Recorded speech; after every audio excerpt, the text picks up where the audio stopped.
3. Bab. Şu çağlarda çömüldürgücü Yahya Yahudiya ülkəsinin çöllük rayonlarına kelip, təlim berip, kişilərə yaman yollarınlardan yenip, tövbe kılınla. Çünkü erişinin padşahlığı namayan buluş altıda durdu, dedi.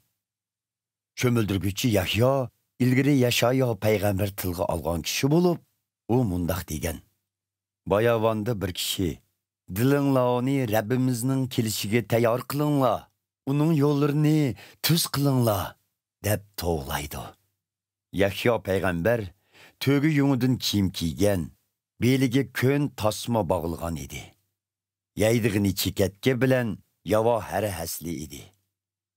Yerusalim shahridan, jumladan butun Yahudiya o'lkasidan va Iordan daryo vodilaridan kishilar uning oldiga kelishib, gunohlarini iqror qilishdi va uning o'zini Yordan daryosida cho'mildirishini qabul qilishdi.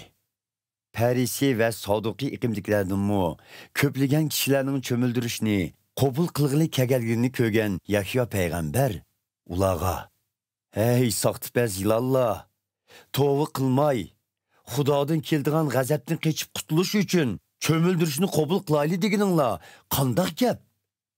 Agar gunohlarimizga tavba qildik desanglar, uni harakatinglar bilan isbotlanglar.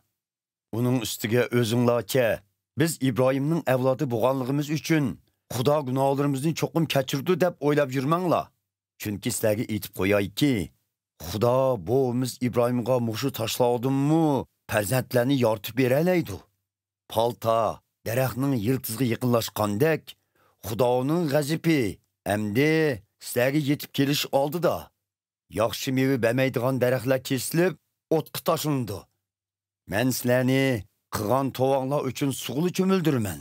Lekin mendan keyin texmu qudratlik biri keladi.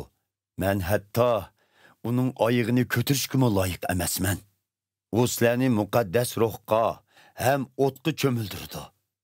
U qo'lidagi kurak bilan xamondagi sap bug'doyni ambarga, somunini o'chmas o'tqa tashlaydigan odamga o'xshash hamma insonni ayiridi, dedi. Shu kunlarda Hazreti İsa Yahyo payg'ambardan cho'mildirishni qabul qilish uchun Galiliya o'lkasidan Yordan daryosi bo'yiga keldi.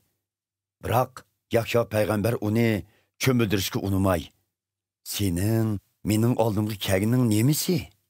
Men cho'mildirishni asli sendan qabul qilishim kerak edi-ku", dedi. Lekin Hazreti İsa javoban: "Hozir mushundoq bo'lsin. Chunki Xudoning irodasini amalga oshirish uchun shundoq qilishimiz to'g'ridir", dedi. Shuning bilan Yahyo payg'ambar uni cho'mildirishga qo'shildi. Hazreti İsa cho'mildirilib, sudan chiqishiga osmon yerildi. U Xudoning ro'yining kaptar holatida osmondan tushib, ustiga qo'nayotganligini ko'rdi.